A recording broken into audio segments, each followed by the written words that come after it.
¿Alguna vez te has preguntado por qué Jesús eligió a las personas que eligió? Juan 15:16 nos recuerda que no fueron ellos quienes lo escogieron, sino que Él los escogió a ellos. La mayoría de la gente asume que los discípulos fueron elegidos por su santidad o su conocimiento religioso, pero la historia revela algo completamente diferente. En este relato, vamos a descubrir tres verdades impactantes. Primero, veremos quiénes eran realmente estos hombres antes de conocer a Jesús. Segundo, exploraremos por qué sus imperfecciones fueron exactamente lo que los hizo perfectos para su misión. Y tercero, entenderemos cómo sus fracasos se convirtieron en las lecciones más poderosas de la fe cristiana. Y una vez que comprendamos esta primera capa, la verdadera historia comienza. Imagina por un momento el escenario. Estamos en el primer siglo en una región ocupada por el Imperio Romano. Judea vive bajo la opresión constante. Los impuestos asfixian a las familias. Los soldados patrullan las calles. La esperanza de un Mesías libertador arde en el corazón de cada judío devoto. En este contexto explosivo, un carpintero de Nazaret comienza a llamar seguidores, pero no busca a los rabinos más educados, no recluta a los fariseos más devotos, no convoca a los líderes religiosos más respetados. En lugar de eso, Jesús camina hacia las orillas del mar de Galilea. Observa a hombres con las manos ásperas y las redes mojadas. Son pescadores, trabajadores comunes, hombres sin educación formal en las escrituras, hombres que huelen a pescado y sudor, hombres que probablemente nunca imaginaron que sus nombres serían recordados 2000 años después. Esta elección desafía toda lógica humana. Los líderes religiosos de la época deben haberlo considerado una locura. ¿Por qué un maestro que afirmaba ser el Hijo de Dios elegiría a personas tan ordinarias? La respuesta se encuentra en el propósito mismo de su misión. Jesús no vino a impresionar a los poderosos, vino a transformar a los quebrantados. No buscaba seguidores perfectos, buscaba corazones dispuestos. No necesitaba currículum impresionantes, necesitaba fe, aunque fuera del tamaño de un grano de mostaza. Esta verdad revoluciona nuestra comprensión del llamado divino. Piensa en las implicaciones. Si Jesús eligió a pescadores, cobradores de impuestos y celotes, ¿qué dice eso sobre quién puede ser llamado hoy? Si transformó a hombres impulsivos, dudosos y hasta traidores en fundadores de la Iglesia, ¿qué esperanza existe para nuestras propias imperfecciones? La historia de los 12 no es solo historia antigua, es un espejo que refleja las posibilidades de transformación en cada vida humana. Es una invitación a creer que Dios puede usar a cualquiera. Pero hay algo más profundo aquí, algo que la mayoría pasa por alto. Los 12 discípulos representan un microcosmos de la humanidad misma. Entre ellos encontramos personalidades opuestas. Pedro el impulsivo y Juan el reflexivo. Mateo el colaborador romano y Simón el nacionalista revolucionario. Tomás el escéptico y Santiago el apasionado. Esta diversidad no fue accidental, fue intencional. Jesús estaba demostrando que su mensaje trascendía las categorías humanas. Su reino no era para un tipo específico de persona, era para todos los que respondieran a su llamado. La Escritura nos dice que Jesús pasó toda la noche en oración antes de seleccionar a los 12. Lucas 6:12-13 describe cómo subió a un monte y oró toda la noche a Dios. Cuando amaneció, llamó a sus discípulos y eligió a 12 de ellos, a quienes también designó apóstoles. Esta decisión no fue impulsiva, fue deliberada, fue guiada por el Padre. Cada nombre fue pronunciado en la presencia divina antes de ser pronunciado en la presencia humana. Esto nos revela algo crucial sobre cómo Dios trabaja. Él ve lo que nosotros no vemos. Conoce el potencial que yace dormido en el alma humana. Considera también el momento histórico. Israel había esperado al Mesías durante siglos. Las profecías hablaban de un libertador que restauraría el reino de David. Las expectativas eran enormes. La presión era inmensa. En este contexto, Jesús podría haber elegido una estrategia política. Podría haber reclutado a líderes influyentes. Podría haber formado alianzas con los poderosos. Pero hizo exactamente lo opuesto. Eligió a los desconocidos, a los marginados, a los improbables. Esta elección fue en sí misma un mensaje profético. El reino de Dios no opera según los principios del poder humano. Opera según los principios del amor sacrificial y la transformación interior. Y ahora surge la pregunta más inquietante de todas. Si Jesús sabía todo de antemano, si conocía los corazones de estos hombres, ¿por qué incluyó a Judas Iscariote? ¿Por qué permitió que un traidor caminara entre los elegidos durante 3 años? Esta pregunta ha atormentado a teólogos durante siglos. Algunos argumentan que Judas tenía libre albedrío y eligió su propio destino. Otros sugieren que su traición era necesaria para cumplir las profecías. Pero tal vez la respuesta es más perturbadora. Tal vez Judas nos enseña que es posible estar cerca de Jesús y aún así permanecer sin ser transformado. Proximidad no garantiza conversión. Presencia no asegura cambio. Esta verdad debe hacernos reflexionar profundamente. ¿Cuántas personas se sientan en iglesias cada semana sin experimentar verdadera transformación? ¿Cuántos conocen las historias bíblicas, pero nunca permiten que esas historias los cambien? La historia de Judas es una advertencia. Nos recuerda que el endurecimiento del corazón es una posibilidad real. Nos muestra que podemos presenciar milagros y aún así elegir la oscuridad. Pero no nos adelantemos. Esa historia vendrá más adelante.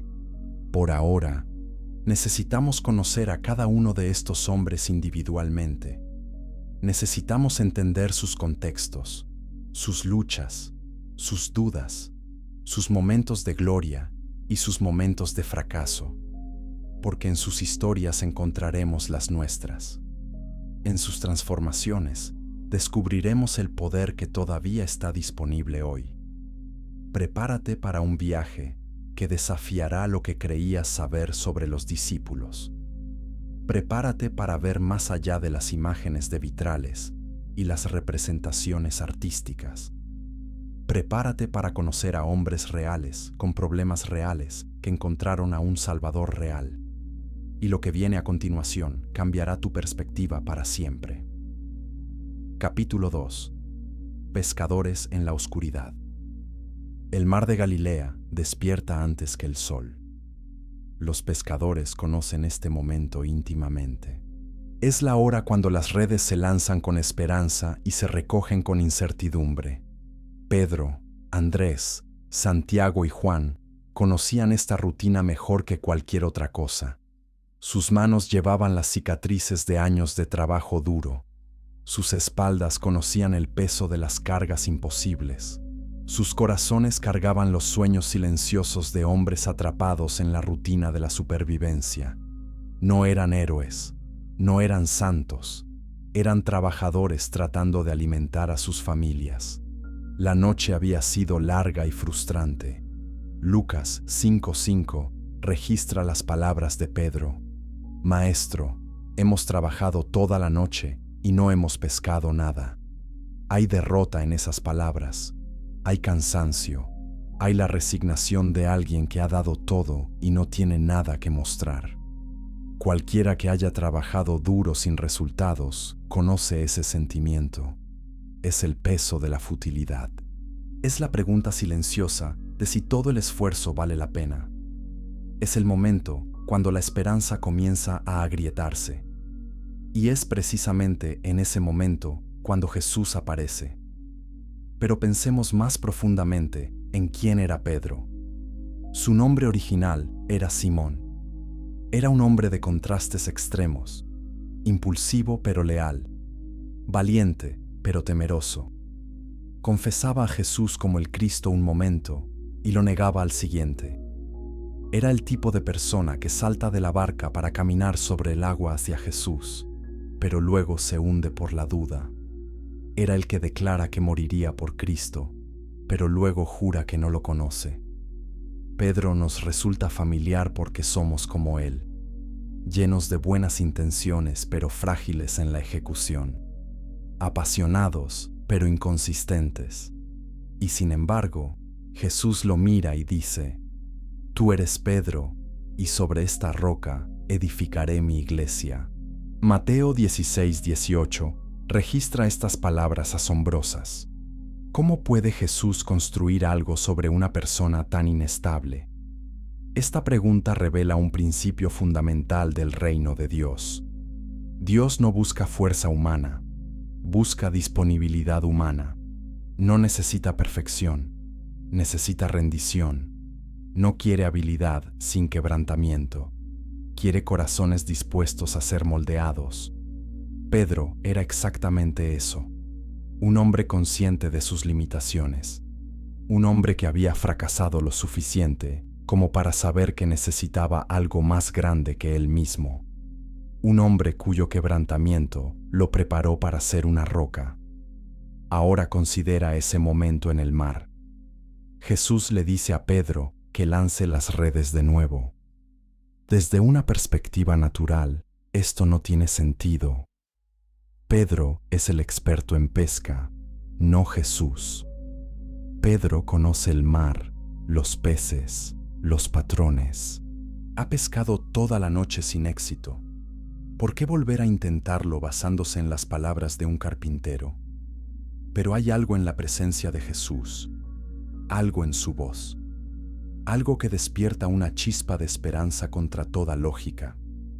Entonces Pedro responde: «Pero en tu palabra echaré la red». Esta frase es más que obediencia. Es fe naciendo en medio de la desilusión. Es esperanza emergiendo de la desesperanza. Y lo que sucede a continuación desafía toda explicación natural. Las redes se llenan tanto que comienzan a romperse. Los peces son tantos que las barcas comienzan a hundirse. Lucas 5, 6-7 describe el milagro con detalles vívidos. Los pescadores experimentados quedan asombrados. Han pescado toda su vida y nunca han visto nada así. En ese momento, Pedro entiende algo profundo. No está tratando con un maestro ordinario. Está en presencia de lo divino. Su respuesta es inmediata e instintiva. Se arrodilla y dice: «Apártate de mí, Señor, porque soy hombre pecador». Lucas 5:8. Captura este momento de revelación. Esta reacción nos dice mucho sobre el verdadero encuentro con lo sagrado. Cuando realmente vemos quién es Dios, no nos sentimos orgullosos. Nos sentimos abrumados por nuestra indignidad. No nos volvemos arrogantes, nos volvemos humildes. Pedro está experimentando lo que los teólogos llaman el temor reverente de Dios. No es terror paralizante, es el reconocimiento de estar en presencia de la santidad absoluta mientras somos dolorosamente conscientes de nuestra propia imperfección. Es aterrador y magnético al mismo tiempo. Quieres huir y quedarte simultáneamente, pero la respuesta de Jesús es perfecta. «No temas», le dice. «Desde ahora serás pescador de hombres». Lucas 5:10 registra estas palabras transformadoras. Jesús no rechaza a Pedro por su pecado, no lo condena por su indignidad. En lugar de eso, lo comisiona para una nueva misión. Le da un nuevo propósito. Transforma su identidad de pescador de peces a pescador de almas. Y en ese momento, La vida de Pedro cambia para siempre. Ya no es solo un trabajador luchando por sobrevivir. Es un hombre con un llamado divino. Es alguien elegido para algo más grande que él mismo. Pedro y Andrés dejan sus redes inmediatamente. Santiago y Juan hacen lo mismo. Marcos 1:18 dice que lo dejaron todo y lo siguieron. Piensa en la radicalidad de esta decisión. Estos hombres tienen familias que alimentar, tienen obligaciones financieras, tienen negocios que mantener. Y sin embargo, a algo en el llamado de Jesús es tan convincente que están dispuestos a arriesgarlo todo. ¿Qué vieron en él?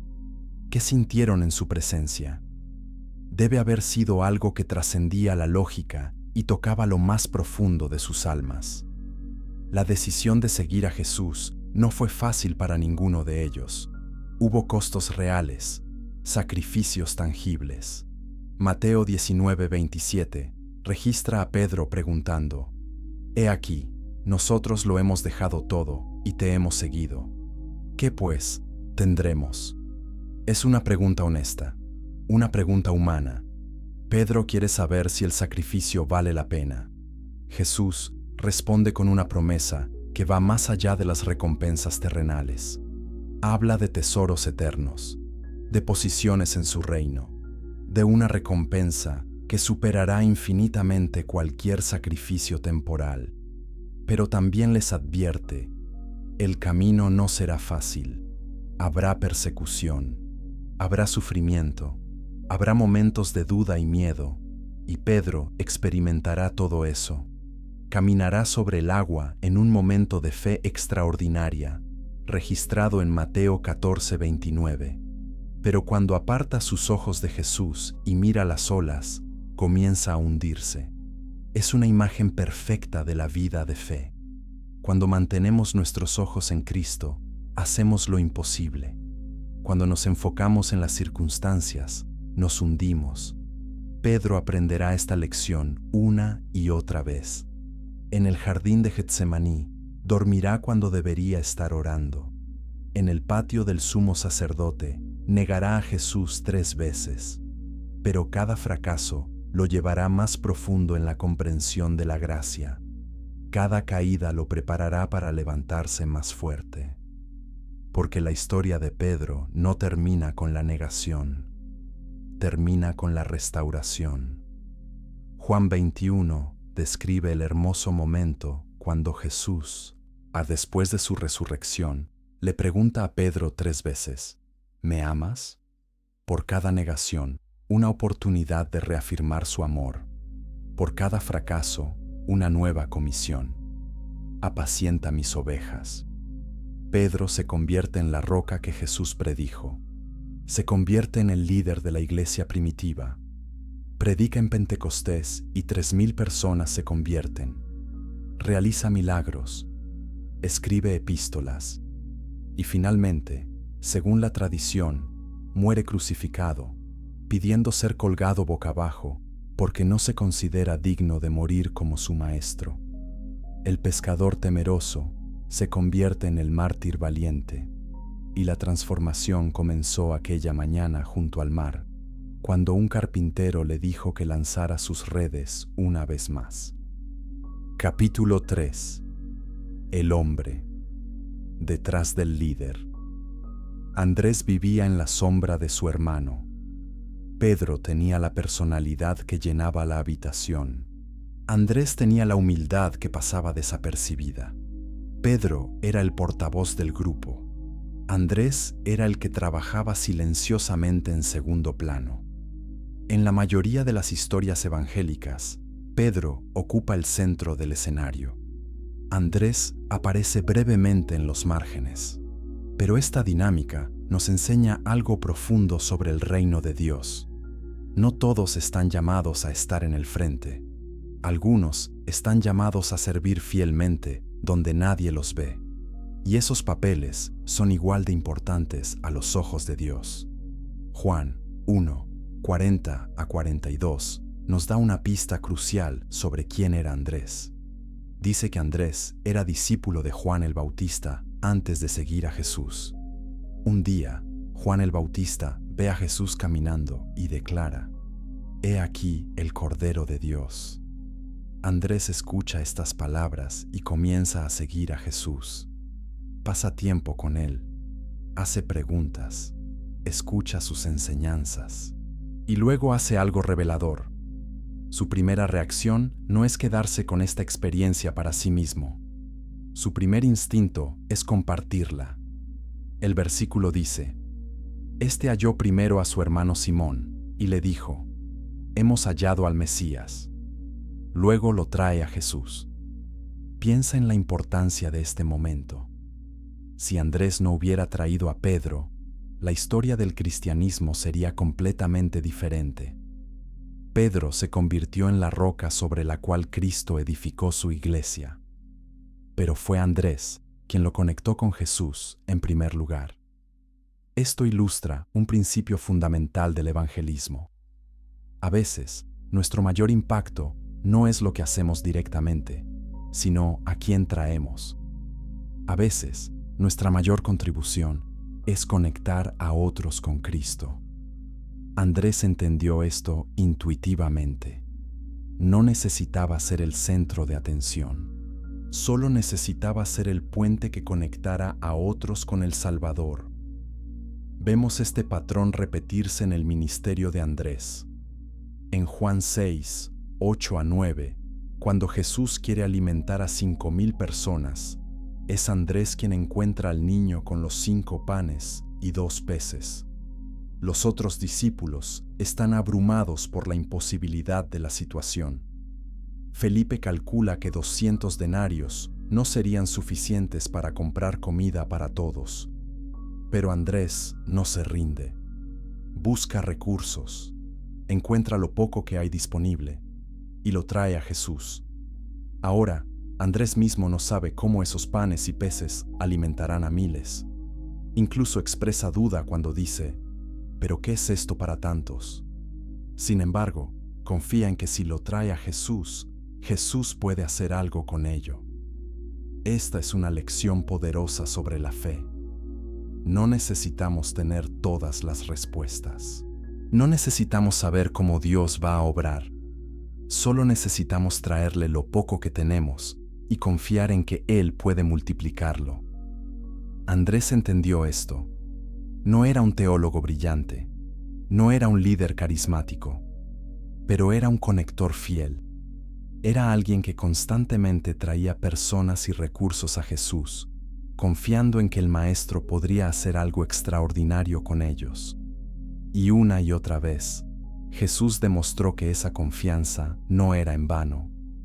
Hay otra historia significativa en Juan 12, 20 a 22. Algunos griegos vienen a la fiesta y quieren ver a Jesús. Se acercan a Felipe con su petición. Felipe, inseguro de qué hacer, busca a Andrés, y Andrés, fiel a su naturaleza, los lleva a Jesús. Nuevamente vemos el patrón.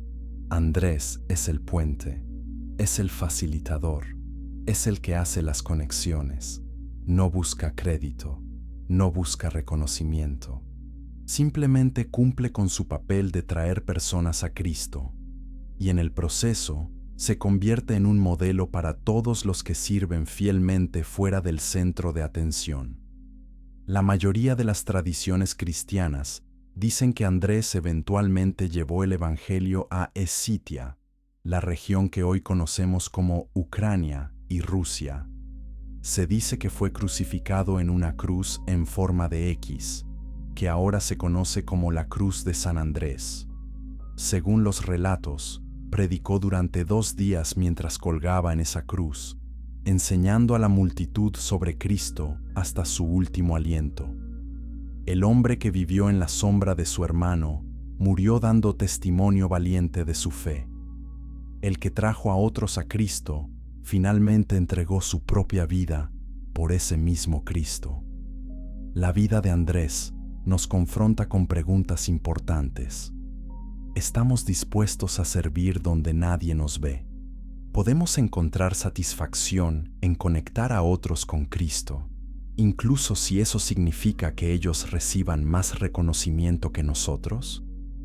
¿Estamos celosos cuando nuestros hermanos brillan más que nosotros, o nos alegramos de que ellos cumplan su llamado? Andrés nos muestra que la verdadera grandeza en el reino de Dios no se mide por cuántos nos conocen, sino por cuántos llevamos a conocer a Cristo. No se trata de cuánta atención recibimos, sino de cuánta atención dirigimos hacia el Salvador. En un mundo obsesionado con la visibilidad, los seguidores en redes sociales y el reconocimiento público, Andrés es una figura radical. Nos recuerda que Dios ve lo que otros no ven, valora lo que el mundo pasa por alto, recompensa la fidelidad en lo secreto, honra a los que sirven sin exigir aplausos. Y tal vez, solo tal vez, a los Andrés del mundo tienen un impacto mayor del que jamás sabremos, porque cada vez que alguien trae a otro a Cristo, se inicia una cadena de transformación que puede extenderse a través de generaciones. El niño que Andrés trajo a Jesús alimentó a 5,000. El hermano que Andrés trajo a Jesús se convirtió en la roca de la iglesia. ¿A quién estás tú trayendo? Y lo que viene después nos muestra que incluso las personalidades más explosivas pueden ser transformadas por el poder de Cristo. Capítulo 4. Hermanos de tormenta. Jesús les puso un apodo. Los llamó Boanerges, que significa hijos del trueno. Marcos 3:17. Registra este momento curioso. ¿Por qué les daría Jesús este nombre a Santiago y Juan? La respuesta se encuentra en sus personalidades. Estos hermanos eran apasionados hasta el punto de ser explosivos, o tenían temperamentos ardientes, eran intensos, impulsivos y a veces completamente descontrolados. Y sin embargo, Jesús los vio y decidió: estos son exactamente los hombres que necesito. Esta decisión nos dice algo importante sobre cómo Dios ve nuestras personalidades. Él no quiere clonar un tipo específico de persona. Quiere transformar cada temperamento único para su gloria. Un día, Jesús y sus discípulos estaban viajando hacia Jerusalén. Necesitaban pasar por Samaria. Los samaritanos y los judíos tenían una enemistad profunda que se remontaba siglos atrás. Cuando los samaritanos de una aldea se niegan a recibir a Jesús, Santiago y Juan están indignados. Su respuesta, registrada en Lucas 9:54, es asombrosa. Señor, ¿quieres que mandemos que descienda fuego del cielo y los consuma? Están literalmente sugiriendo aniquilar a toda una aldea porque no mostraron hospitalidad. Esta es la definición de una reacción exagerada. Es el temperamento de hijos del trueno en plena exhibición. Son como una tormenta destructiva, lista para desatar su furia. Pero la respuesta de Jesús es reveladora. Los reprende. Lucas 9:55 dice que se volvió y los reprendió, explicando: vosotros no sabéis de qué espíritu sois. Esta corrección es fundamental. Jesús está enseñándoles que el celo sin amor es destructivo. La pasión sin compasión es peligrosa. El compromiso sin misericordia contradice el corazón del Evangelio. Los hermanos necesitan aprender que el reino de Dios no se establece mediante la fuerza y la venganza, sino mediante el amor y el sacrificio. Esta lección tomará años en arraigarse completamente en sus corazones, pero Jesús es paciente. Él ve más allá de su inmadurez espiritual hacia el potencial que llevan dentro. Hay otra historia que revela la ambición desmedida de estos hermanos. En Marcos 10:35-37, Santiago y Juan se acercan a Jesús con una petición atrevida. Quieren sentarse a su derecha y a su izquierda en su gloria. Quieren los puestos de mayor honor en su reino. Están buscando posiciones de poder y prestigio. cuando los otros 10 discípulos escuchan esto, se indignan. ¿Quiénes se creen estos 2 hermanos para pedir tal cosa? La petición revela tanto ambición como una comprensión completamente equivocada del reino de Dios. Están pensando en términos políticos y terrenales. Imaginan un reino donde se sientan en tronos y gobiernan sobre otros. Jesús responde con una pregunta penetrante. ¿Podéis beber del vaso que yo bebo o ser bautizados con el bautismo con que yo soy bautizado? Marcos 10:38. Registra estas palabras. Jesús está preguntando si están dispuestos a sufrir como Él va a sufrir, si están preparados para el sacrificio que Él va a hacer. Los hermanos, en su confianza juvenil e ignorancia, responden, podemos. No tienen idea de lo que están diciendo. No comprenden que el camino hacia la grandeza en el reino de Dios pasa por el valle del sufrimiento. Jesús les confirma que efectivamente beberán de su copa y serán bautizados con su bautismo. Es una profecía de lo que está por venir. Y la historia demuestra que Jesús tenía razón. Santiago se convierte en el primer apóstol en ser martirizado. Hechos 12:2 registra brevemente: y mató a espada a Jacobo, hermano de Juan. El rey Herodes Agripa lo ejecuta alrededor del año 44 después de Cristo.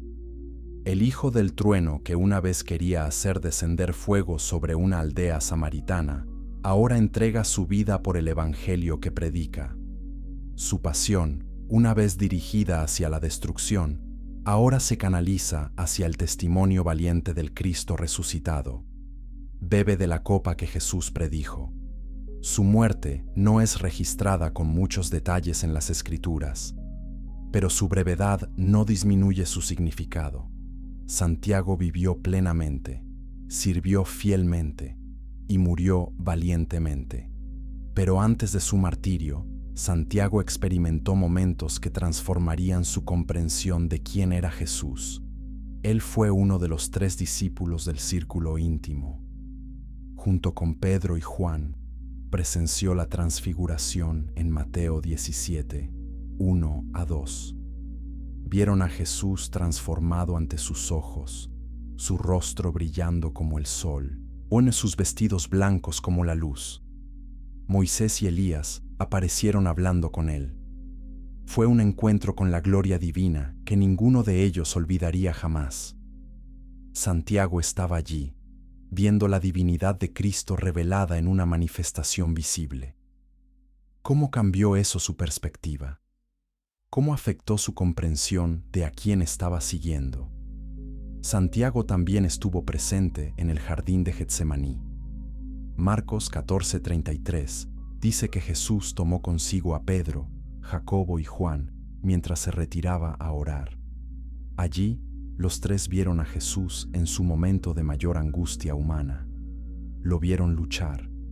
Lo oyeron orar con tal intensidad que su sudor era como gotas de sangre cayendo al suelo, según Lucas 22:44.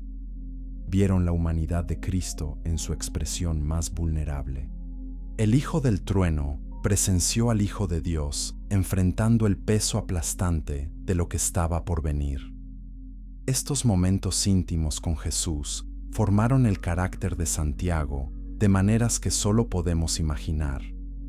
La transformación de Santiago es un testimonio del poder de Cristo para tomar personalidades difíciles y moldearlas para propósitos eternos. Su pasión no fue eliminada, fue redirigida. Su celo no fue destruido, fue purificado. Su intensidad no fue suprimida, fue santificada. Dios no convierte a todos en personas tranquilas y pasivas. A veces toma el fuego de un temperamento y lo usa para encender movimientos que cambian el mundo. Santiago, el Hijo del Trueno, se convirtió en Santiago, el mártir valiente. Y su hermano Juan, como veremos, tomó un camino diferente, pero igualmente transformador. Pero ¿qué sucede cuando el fuego se encuentra con el amor? Esa historia está a punto de desplegarse. Capítulo 5. Del amor al fuego. Juan era el otro hijo del trueno. Compartía el mismo temperamento ardiente que su hermano Santiago. Y sin embargo, la historia lo recuerda no por su fuego, sino por su amor. Se le conoce como el discípulo amado, el apóstol del amor, el que escribió repetidamente en sus epístolas: Amados, amémonos unos a otros. Primera de Juan 4:7. Captura esta esencia. ¿Cómo un hijo del trueno se convirtió en el apóstol del amor? La respuesta se encuentra en el poder transformador de pasar tiempo en la presencia de Cristo. Juan experimentó una metamorfosis tan completa que su personalidad misma fue redefinida. Juan era el discípulo más joven. Probablemente era adolescente o apenas en sus 20 años cuando comenzó a seguir a Jesús. Tenía toda la intensidad de la juventud combinada con la impulsividad del temperamento familiar. Pero había algo diferente en Juan. Tenía una capacidad única para la intimidad espiritual. Se acercaba a Jesús de una manera que los otros no lo hacían. En la última cena, Juan 13:23, nos dice que Juan estaba recostado sobre el pecho de Jesús. En la cultura de ese tiempo, esta era una posición de cercanía especial durante las comidas.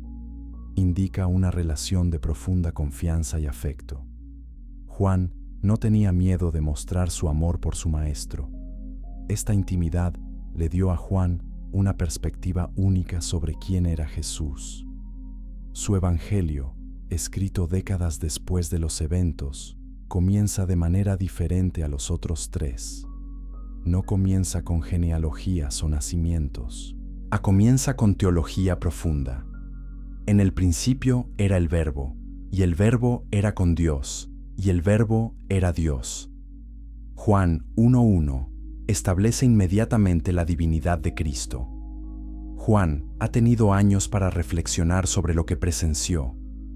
Ha tenido décadas para comprender las implicaciones de lo que vivió. Y su evangelio refleja una madurez teológica que viene de una vida de contemplación sobre el misterio de Cristo. Pero Juan también tuvo que aprender lecciones difíciles. Recuerda que fue uno de los que quiso hacer descender fuego sobre la aldea samaritana. Fue uno de los que pidió sentarse a la derecha de Jesús en su gloria. Su amor por Cristo en esos primeros días estaba mezclado con ambición y ego. Necesitaba ser purificado. Necesitaba ser refinado. Y el proceso de refinamiento vendría a través de algunos de los momentos más dolorosos de su vida. Estar al pie de la cruz, por ejemplo. Juan 19:26-27 registra el momento cuando Jesús, colgando en agonía, ve a su madre y a Juan cerca. Dice a su madre: «Mujer, he ahí tu hijo», y a Juan: «He ahí tu madre». Desde ese momento, Juan cuidó a María como si fuera su propia madre. Piensa en lo que significa ese momento. Jesús, en medio de su sufrimiento más intenso, todavía se preocupa por el bienestar de su madre y confía ese cuidado a Juan. Es un honor increíble, pero también es una responsabilidad que exige madurez y compromiso.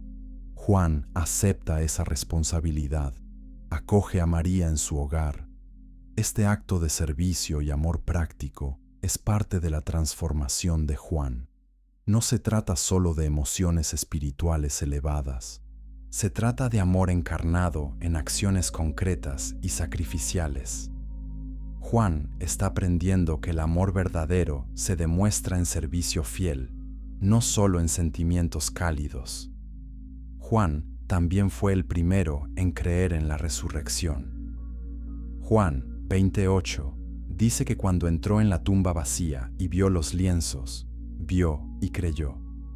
No necesitó ver a Jesús para creer. La evidencia fue suficiente. Su fe se había profundizado a un punto donde podía confiar más allá de lo visible.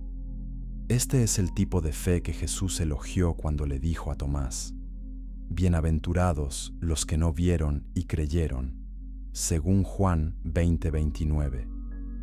Juan había llegado a ese lugar de confianza profunda. Su relación con Cristo había madurado más allá de la dependencia de lo milagroso y lo visible. Había aprendido a caminar por fe, no por vista.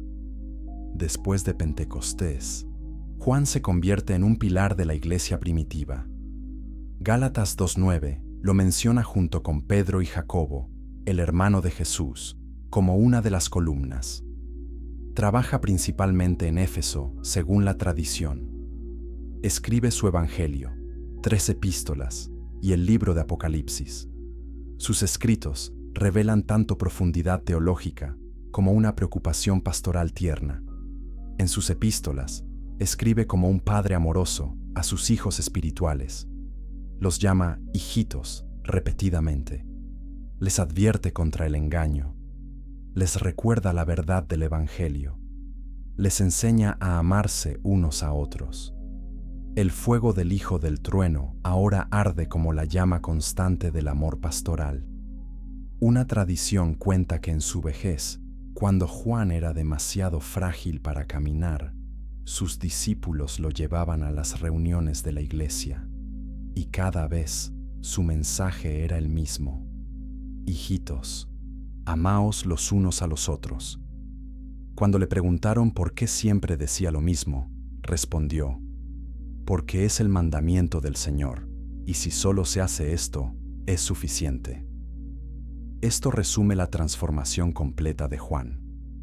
El hombre que una vez quiso destruir a sus enemigos, ahora predica incansablemente sobre el amor. El discípulo que buscaba posiciones de poder, ahora se contenta con repetir el mensaje simple, pero profundo del amor cristiano.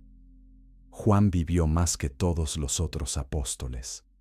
Según la tradición, sobrevivió un intento de martirio en Roma, donde fue hervido en aceite, pero milagrosamente no fue dañado. Luego fue exiliado a la isla de Patmos, donde recibió la revelación que se convirtió en el libro de Apocalipsis. Apocalipsis 1:9 confirma que Juan estaba en Patmos por causa de la palabra de Dios y el testimonio de Jesucristo. Incluso en su exilio, continuó siendo testigo fiel. Eventualmente regresó a Éfeso, donde murió de causas naturales en edad avanzada. El último de los 12 en dejar este mundo, el que había recostado su cabeza sobre el pecho de Jesús, ahora descansaba en los brazos del Padre Celestial, y su legado de amor continúa inspirando a millones. Pero no todos los discípulos eran pescadores hebreos. Algunos servían como puentes entre mundos completamente diferentes. Capítulo 6. El constructor de puentes. Felipe tenía un nombre griego. Esto es significativo. En un grupo mayormente compuesto por judíos con nombres hebreos, Felipe representaba algo diferente. Su nombre significa amante de caballos, y era común en el mundo helenístico. Felipe probablemente creció en una cultura que mezclaba influencias judías y griegas. Betsaida, su ciudad natal, según Juan 1:44, era una comunidad cosmopolita cerca del mar de Galilea. Esta exposición bicultural preparó a Felipe para un papel único entre los discípulos. Se convertiría en un constructor de puentes, alguien cómodo navegando entre diferentes mundos culturales. La primera aparición de Felipe en las Escrituras es directa. Juan 1:43 dice: Jesús encontró a Felipe y le dijo: sígueme. No hay una historia elaborada. No hay un milagro dramático. Solo un encuentro y un llamado. Felipe responde inmediatamente, y su primera acción como seguidor es reveladora. Encuentra a su amigo Natanael y le dice: hemos hallado a aquel de quien escribió Moisés en la ley, así como los profetas, a Jesús, el hijo de José, de Nazaret. Juan 1:45 registra estas palabras. Felipe está emocionado. Quiere compartir su descubrimiento. Él quiere que otros experimenten lo que él está comenzando a experimentar. Natanael responde con escepticismo. ¿De Nazaret puede salir algo bueno? Es una reacción comprensible. Nazaret era una ciudad pequeña y sin importancia. No era un lugar donde esperarías que surgiera el Mesías. La respuesta de Felipe es perfecta en su simplicidad. Ven y ve. Juan 1:46 captura esta invitación. Felipe no intenta argumentar, no presenta un caso teológico elaborado. Simplemente invita a Natanael a experimentar a Jesús por sí mismo.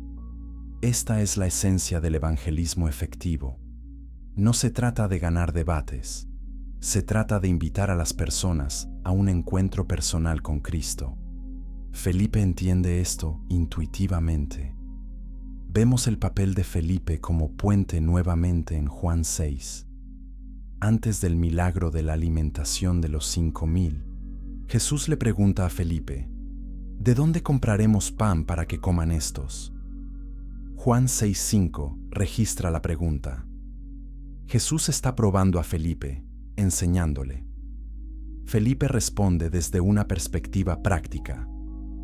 200 denarios de pan no bastarían para que cada uno de ellos tomase un poco. Juan 6:7 muestra a Felipe haciendo cálculos. Está pensando en términos de logística y recursos. Es el tipo de persona que piensa prácticamente sobre cómo resolver problemas. Esta cualidad lo hace valioso en el grupo. No todos están llamados a ser visionarios místicos. Algunos están llamados a pensar en los detalles prácticos de cómo se hace el trabajo. Pero la respuesta de Felipe también revela una limitación. Está pensando solo en términos humanos. No está considerando lo que Dios puede hacer. Jesús usará este momento para enseñarle sobre el poder divino que trasciende las limitaciones humanas. Es una lección que Felipe necesita aprender. Y es una lección que todos necesitamos aprender.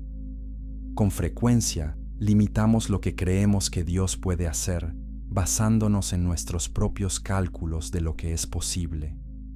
Olvidamos que servimos a un Dios que hace lo imposible, que multiplica los escasos recursos, que transforma lo pequeño en suficiente para miles.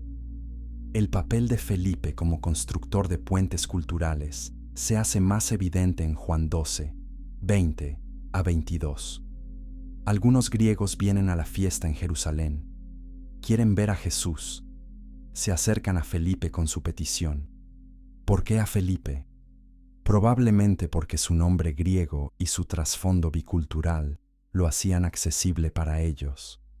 Se sentían cómodos acercándose a él. Felipe no va directamente a Jesús.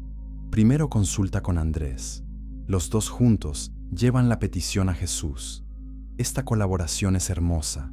Felipe no actúa solo, trabaja con otros, reconoce cuándo necesita apoyo y juntos cumplen su función de conectar a estas personas con Cristo.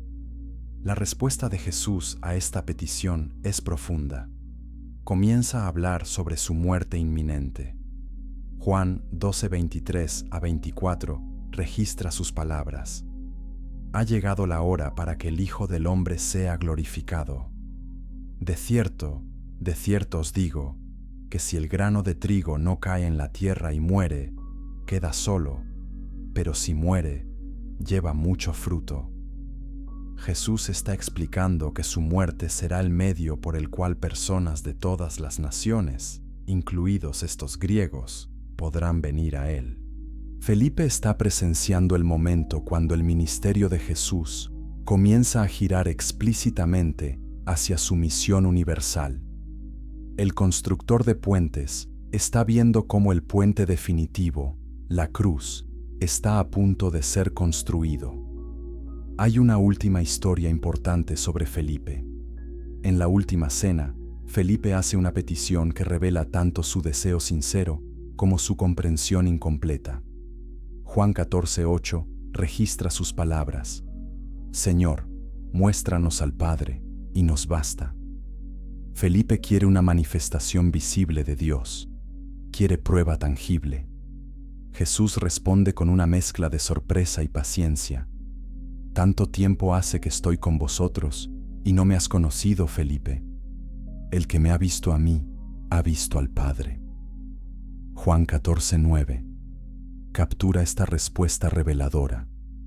Jesús está explicando que Él mismo es la revelación del Padre. Felipe ha estado caminando con la respuesta a su pregunta durante 3 años. Solo necesita abrir sus ojos espirituales para verlo.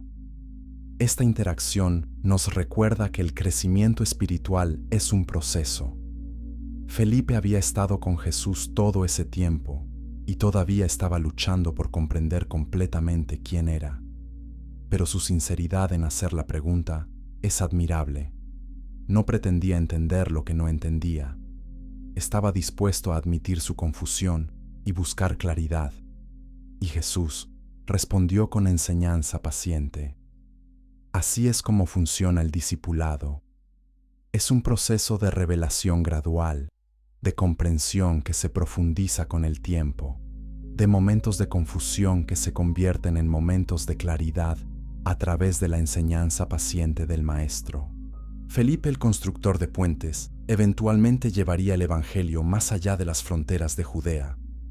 Pero antes de eso, necesitaría entender completamente a quién estaba representando.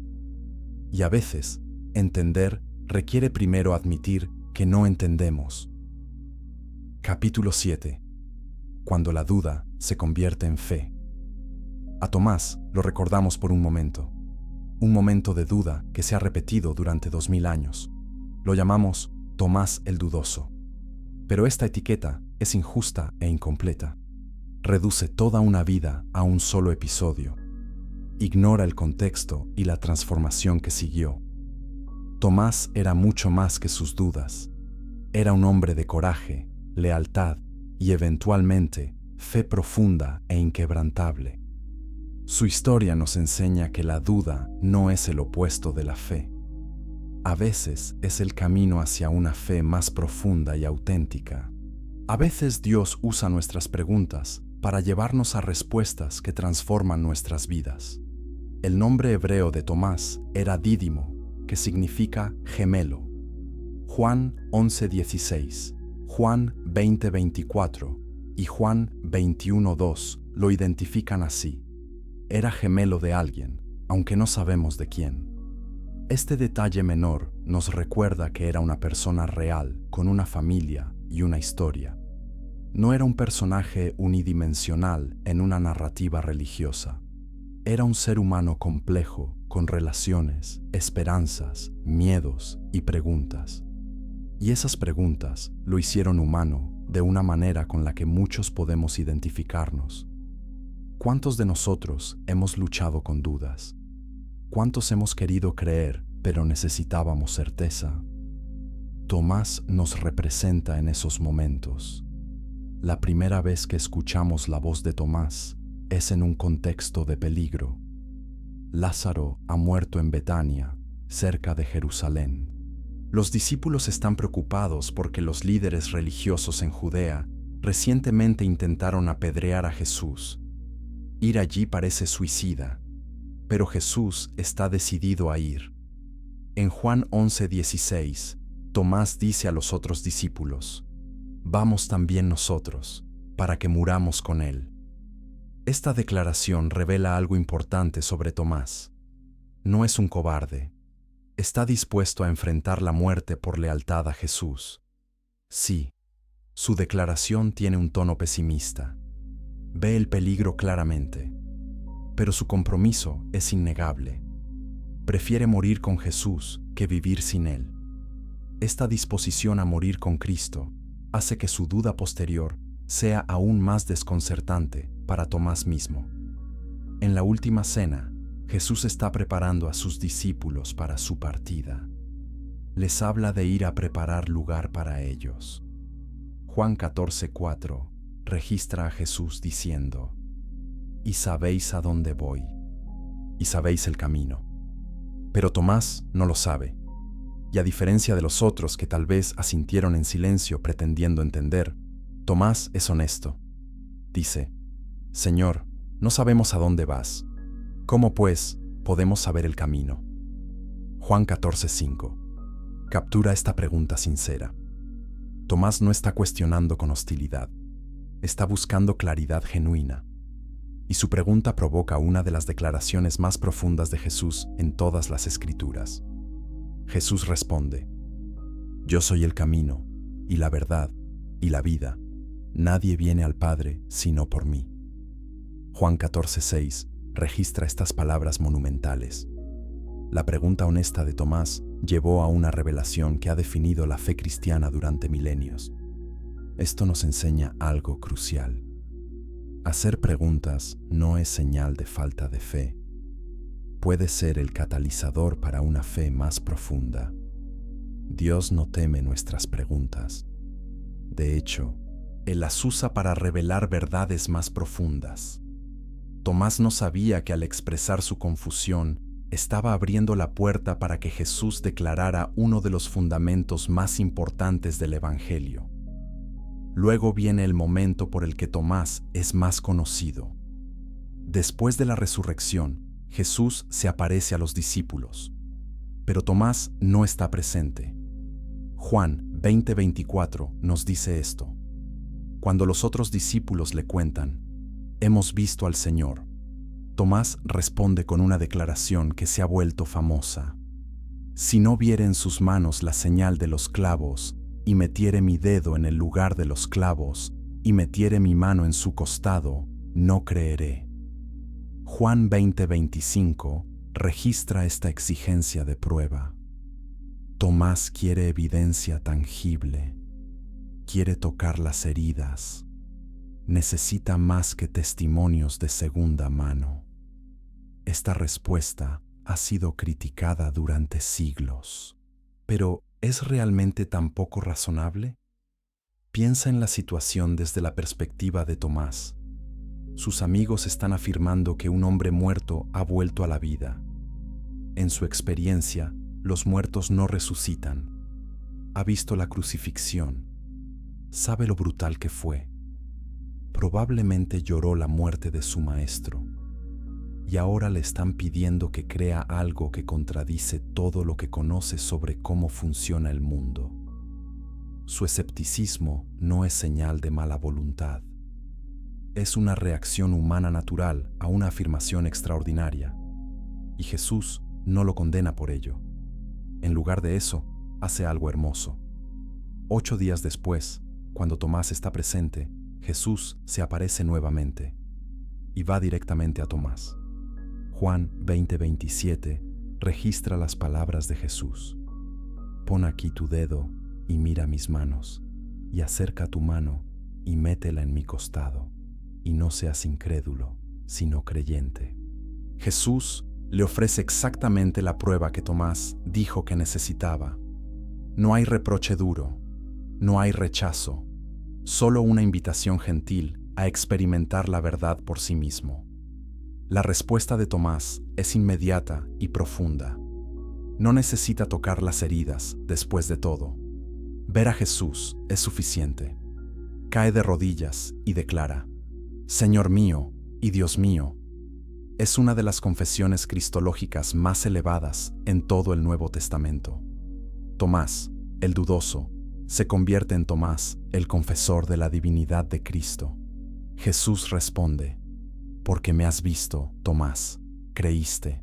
Bienaventurados los que no vieron y creyeron. Juan 20:29 contiene esta bendición. Jesús está reconociendo que la fe que no depende de la vista es especialmente bendecida, pero no está condenando a Tomás. De hecho, acababa de proveer exactamente lo que Tomás necesitaba. Jesús honra la búsqueda honesta de la verdad. Encuentra a las personas donde están. Ofrece la certeza que necesitan para dar el salto de la duda a la fe. La historia de Tomás nos da esperanza. Nos dice que nuestras dudas no nos descalifican, que Dios es lo suficientemente grande para manejar nuestras preguntas, que la fe auténtica a menudo emerge del otro lado de la lucha honesta con la incertidumbre. Pero la historia de Tomás no termina en esa habitación. La tradición cristiana nos dice que Tomás llevó el Evangelio hasta la India. Se dice que estableció iglesias en la costa suroeste, en el actual estado de Kerala. Los cristianos de Santo Tomás en India trazan su linaje espiritual de regreso a este apóstol. Se dice que fue martirizado cerca de Chennai alrededor del año 72 después de Cristo, atravesado por lanzas mientras oraba. El hombre que una vez exigió pruebas, eventualmente dio su vida por la verdad que llegó a conocer con certeza. Su duda se transformó en convicción. Su escepticismo se convirtió en sacrificio. Y su historia nos recuerda que el viaje de la pregunta a la fe es un camino válido y honrado hacia la verdad. Pero no todos los discípulos eran pescadores o constructores de puentes. Uno era algo que nadie esperaba que Jesús eligiera. Capítulo 8.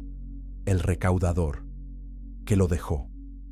Todo Mateo tenía el trabajo más odiado en Judea. Era publicano, un recaudador de impuestos que trabajaba para el Imperio Romano. Los judíos consideraban a los recaudadores de impuestos como traidores. Colaboraban con los opresores. Se enriquecían a expensas de su propio pueblo. La mayoría cobraba más de lo requerido y se quedaba con la diferencia. Eran vistos como pecadores, intocables religiosos, personas con quienes ningún judío devoto se asociaría. Y sin embargo, Jesús miró a este hombre sentado en su caseta de impuestos y dijo dos palabras que cambiarían su vida para siempre. Sígueme. Mateo 9:9 registra este momento extraordinario.